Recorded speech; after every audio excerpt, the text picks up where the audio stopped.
face a more volatile world now than we have done for many decades. So now is the time to step up on all fronts with both the US and the EU. It is not the time to pull back on either front. That was the tone the Prime Minister set after meeting NATO's Secretary General before taking his seat at the table to discuss defence with EU leaders in Brussels.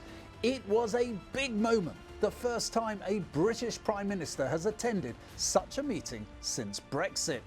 But for all Keir Starmer's talk of stepping up, very little of substance actually came out of it, and the intended defence agenda has been swept up with more talk of trade wars than military ones. TRT World reporter Alex Cartier was in Brussels. Alex, what do we know about what was actually said at that meeting?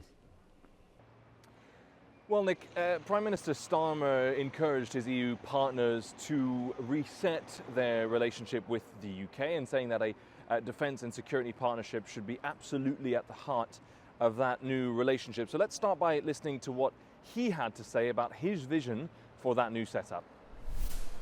We want to deliver an ambitious UK-EU security partnership to bolster NATO, covering military technology and R&D, improving the mobility of forces across Europe, protecting our critical infrastructure, and deepening our industrial collaboration to increase defence production. What does that mean in practice? Well, that's a little bit less clear. What we do know is that this meeting of EU leaders, this EU summit, was a summit of firsts. It was the first time since Brexit that a UK Prime Minister joined the EU leaders for one of these summits. It was the first time that one of these meetings was dedicated exclusively to discussing matters of security and defence. And of course, it was the first EU leaders meeting since the inauguration of President Donald Trump. And boy, did he loom large. Keir Starmer walking a bit of a tightrope here. He was asked by journalists whether or not the UK can be close to the EU and the US. He said that both relationships were important and that his government would not be choosing between them. It's a nice idea in theory, but in practice, it may be a little bit complicated. Let me give you one example. EU leaders broadly all agreed that they will be spending more on defence. Where they're not necessarily agreed is how to spend it. France pushing quite hard for EU funds only to go to a European defence contractors, something that other member states say could upset Donald Trump.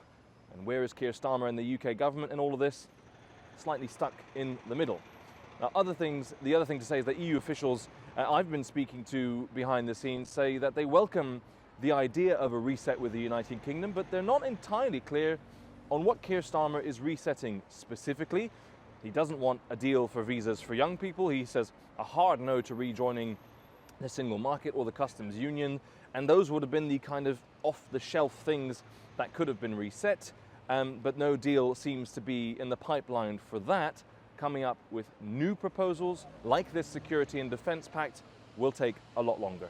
What's your takeaway from all that then, Alex? Well, Nick, I think the proof of the pudding will be in the eating. And as things stand, this visit by Keir Starmer to Brussels was at best an amuse-bouche for now. The UK just isn't a priority in the minds of European leaders and officials. Many are still suffering from their Brexit hangovers, but mostly because the EU also has a lot on its plate. It's got a potential trade war with the United States, potential peace talks between Russia and Ukraine, the rise of nationalism in Europe, and navigating a very delicate and complicated relationship with China. But there are certainly some opportunities for the UK when it comes to defence. The EU only has one nuclear power in France, and so a closer relationship with the UK would certainly boost European deterrence. Crucially, though, the UK could also make a significant contribution to ramping up defence production for Europe more broadly. Contractors like BAE Systems or MBDA, or even European companies like Leonardo and Airbus all have stakes in UK businesses, and it could all become very valuable when Europe is trying to figure out how to spend its new ramped up defence budget. But as I said, we are in the very early stages of this reset, and if you look at the front pages in London, which I'm sure you'll discuss on the programme, you can see why Keir Starmer will want to take this rapprochement very slowly. Nevertheless, it is moving forward, EU leaders will be coming to him next for a summit in the UK in May. Alex Cartier in Brussels, thanks for joining us here at Westminster Watch.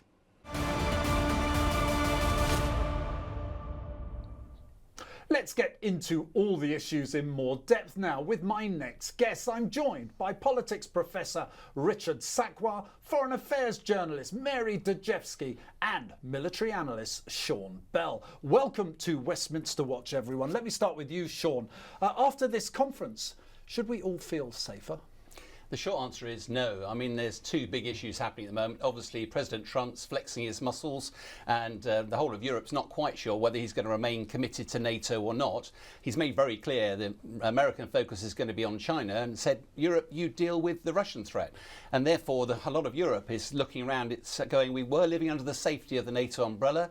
That looks potentially a little bit fractured. A third of the NATO countries are still not paying their way, and therefore, how does Europe actually galvanise its military capability and make a credible military deterrence against the future Russian threat? Well, Richard, before we actually talk about what the response should be, how substantive is the threat to Europe and the UK in particular?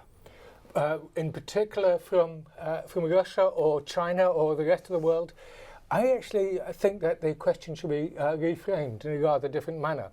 Is that, of course, there are going to be threats, and of course there has to be some sort of defence policy, but it has to be matched to a strategic review, if you like, of where European diplomacy and European security can go. Because Sean mentioned Trump. What he's doing is raising and putting back on the agenda things which should have been on the agenda 30 years ago. Such as? Well, obviously the future of NATO, the development of a pan-European security order, all the way, as we used to say, from Lisbon to Vladivostok.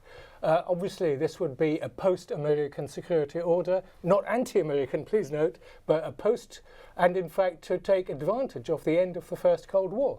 Our failure to do so has led us into a second Cold War, led us precisely into the dangers and threats which Sean has just mentioned. And of course Russia is and always was ready and willing to engage with a security dialogue through Helsinki, through all the other post-Cold War normative and other But acts. we've seen another side of Russia, of course, Mary, the expansionist Russia, the problems in Ukraine, the war in Ukraine. When you stop and think about the threat in those terms, how capable do you think the UK is of defending itself from such a threat? Well, I think that the way that the UK has been defining the threat since Russia's invasion, 2022 invasion of Ukraine, I think it has been directing all its warnings against Russia and all its defence posture against Russia. And I actually think that that's been quite an artificial use of the force that Britain still has left in the defence and security area. Because to most people who wouldn't be experts, they look at what happened in Ukraine, they see the threat of Russia, and they think, crikey, are we going to be involved in a war with Russia? They were right, weren't they, Britain, to warn about Russia? But who has been talking about a war with Russia more than the British, who are further away than practically anybody in Europe from the Russia threat? And yet it's the British who've been making common cause with the countries on the front line, the Baltic states and Poland, who see themselves as the last bulwark, as it were, before the Russia threat. And I mean, my personal view is that it's quite a distortion of what might be seen as Britain's security interests. I mean, we have very specific interests about defending our own borders, defending the maritime space around the UK, defending the airspace, which is from the west as well as from the east. And the threat is from the west as well as the east? Well, to the extent that we've got sea and air all around. You know, I'm not talking about a threat from America, west. even under the current administration. Well, I did want to clarify that. Sure. Let me bring you in on that point particularly. You know, lots of experts stand up and say it was only last August that we had 6 of our maritime capability completely out of action. The military was completely run down. I mean, what is the defence capability of the UK? Well, I think it's worth putting this into context. honest. I mean, I first joined the military, we were in the middle of the Cold War. We were spending over 4% of our GDP on defence against a potential Soviet Union threat. For 3.5 decades since then, we've enjoyed a peace dividend. We've been involved in wars of choice rather than wars of national survival, expeditionary by nature. We need to take our troops overseas, and we've invested heavily in that. But and we've left huge gaps behind. Now all of a sudden, with the Russian invasion of Ukraine, suddenly the world is sitting back and going, hang on a minute, world wars might be back on the agenda. And there's huge capability gaps in the UK. You've touched on a couple of them, but the most obvious one to me is when I was doing flying training up at Cranwell, we had a Bloodhound missile system down at Bart's And what did that do? That was an air defence system that recognised that we were going to be under missile threat from Russia. We haven't had any threat like that for the last 30 years. All of a sudden, Iran's launched a load of ballistic missiles at Israel. Russia's been launching ballistic missiles across into Ukraine. And the only nation that has a credible defensive capability for that is America. We don't have it. And all of a sudden, plugging those gaps, it'll require a huge amount of extra money and a completely philosophical change to the way we do defence. Well, Prime Minister Keir Starmer, he's been in Europe talking about European defence concerns and the talk of partnership with the EU. Are they the right people to be having talks with partnership about? If we need the sort of thing Sean's talking about, it should be all about power to NATO, shouldn't it be? Well, he wasn't saying that it was going to be exclusive, but suddenly, as our closest neighbours, it's worthwhile talking about. But what he did in his interventions was exacerbating the security dilemmas on the continent rather than overcoming them. And so this meeting, which... Explain that. Well, we just had this, the European Union has become, some people would argue, NATOised. Sorry to interrupt you, but isn't that really unsurprising given 23 member states are NATO members as well? So you've got the members of the EU, members of NATO. It's inevitable, Absolutely. Isn't it? And so there comes a point at which you'd actually say, what's the difference between the two? But it's highly dangerous because we're seeing the militarisation of European Union policy. I am an old-fashioned sort of person who used to believe European Union was a peace project. Unfortunately, it's changing from a welfare state to a warfare state as it becomes more and more NATOised.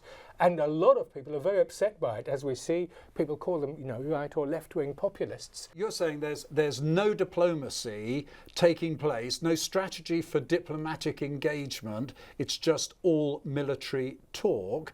If that is what you're saying, let me ask you, Sean, on that case. Again, I come back to this question. The European member states are pretty divided on some of their responses to Ukraine. We're limited in capability, although, in fairness, France and Britain are nuclear powers. Why even bother having the talks with the EU? Shouldn't we just be saying there's only one organisation that can deliver military security, and that's NATO? As a military guy for most of my career, there's a certain logic about what you say, except for the fact the most powerful nation in NATO is the US. And as we've seen, although they've been a pillar of that NATO capability ever since its formation, are they a reliable partner going into the future? There's very reasonable questions being asked by President Trump about what the global security environment looks like, what part that America has to play. Can we rely nationally on America? And there is a really interesting debate at the moment about the balance between a national military capability versus an alliance one. And therefore, I have no issue at all with a bit of spread betting to have conversations with potential partners. But let me just ask you about Richard's point. Should the strength of NATO mean that we don't have any diplomatic strategy alongside it? And do you agree that there's actually a diplomatic gap in attempting to, if you like, avoid conflict in the first place? I find myself on the same page as Richard on this, because I do think that we look at the world through a Western lens. We don't necessarily look at it through a Russian lens or elsewhere.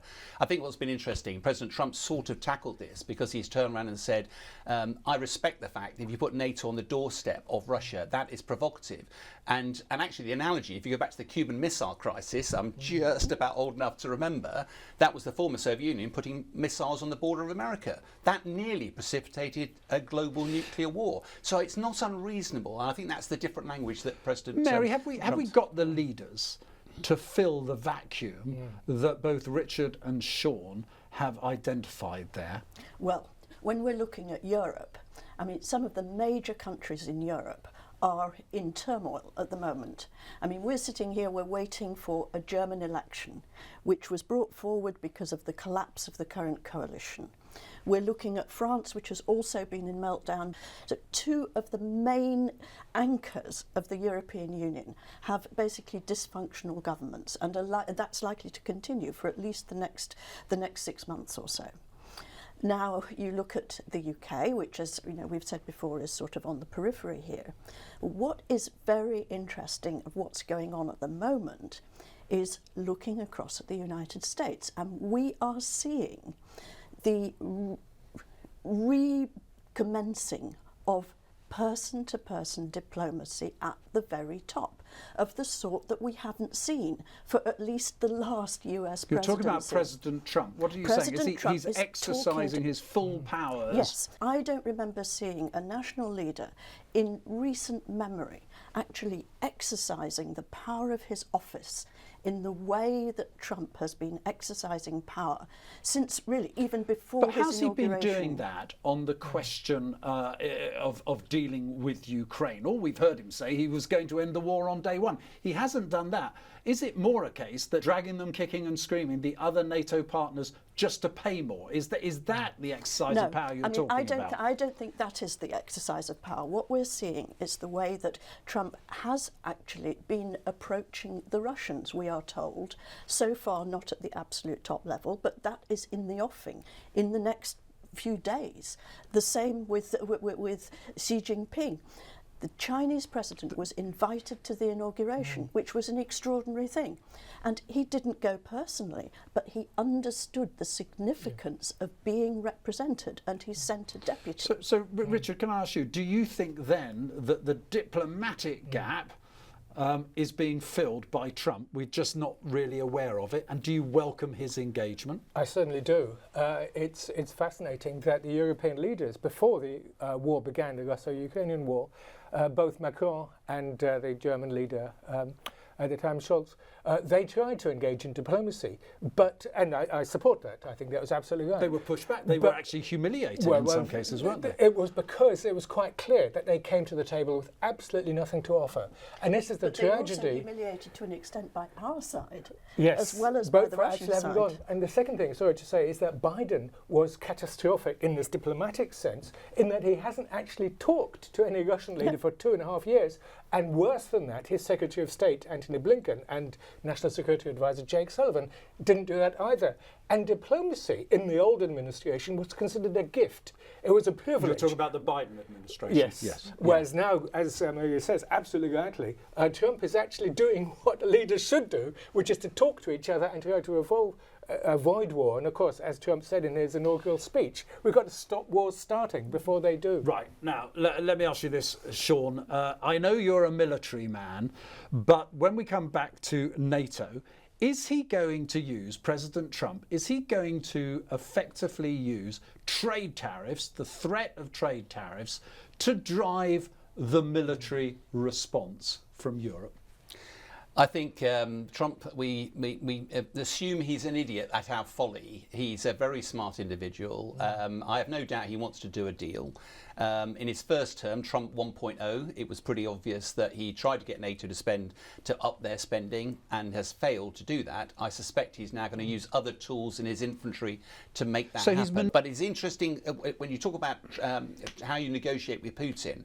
I think the complexity here is once a nation has invaded another, I'm with Richard, you've got to stop that happening. Once that's happened, if you start to negotiate, the danger is now we're in a position where you might reward aggression. And if you do that, you may bring the war in Ukraine to a halt.